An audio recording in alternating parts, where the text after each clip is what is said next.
Ben, vou dar lectura a un pequeno ensaio de prensa que publiquei no suplemento de libros Protexta, que pertence á revista Tempos Novos, e que saiu publicado nun número do inverno entre 2007 e 2008. Aínda que apareceu con outro título, eu, en realidade, tituleino Profecía de autocumprimento, e así é como quero recordalo.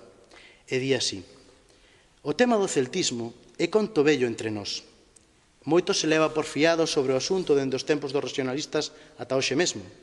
E claro, dende o puramente histórico, dende o arqueolóxico, mesmo dende a historia externa da lingua, os datos son teimudos e por veces mesmo contradictorios. Se casí, esta polémica eterna continúa a engrosar as filas de encontrados exércitos de celtófilos contra celtófobos que, malia puntuais armisticios, seguen, e tal vez seguirán por sempre, moi lonxe dunha pax científica incontrovertida.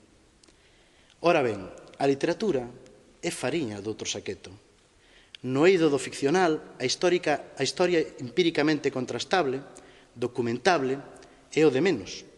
Ou, se quer, é un referente máis, pero, dende logo, nunca un Moloch voraz ao que haxa que sacrificar a imaginación, a pulsión artística que crea mundos propios e autónomos.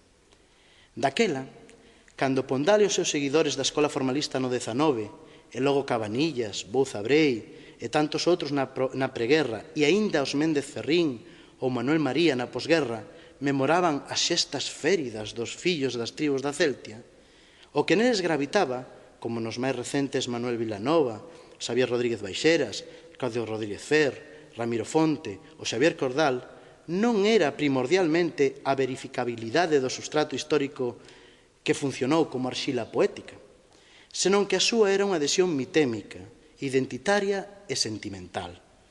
O celtismo literario comparece en todos eles mitificado.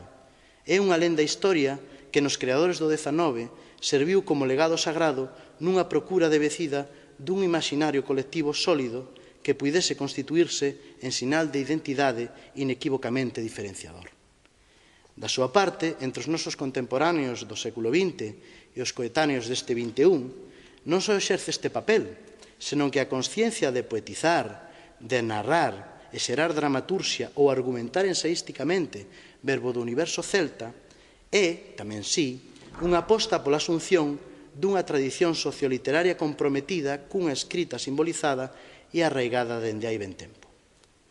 A fin, pouco importa o que no pasado histórico de hai 2500 anos acontecese. Importa, sí, o que nós, como povo, estamos dispostos a crer que pasou, o que cantamos e contamos que pasou. Velaí a profecía de autocumprimento. O noso desexo de ser celtas fainos ser celtas.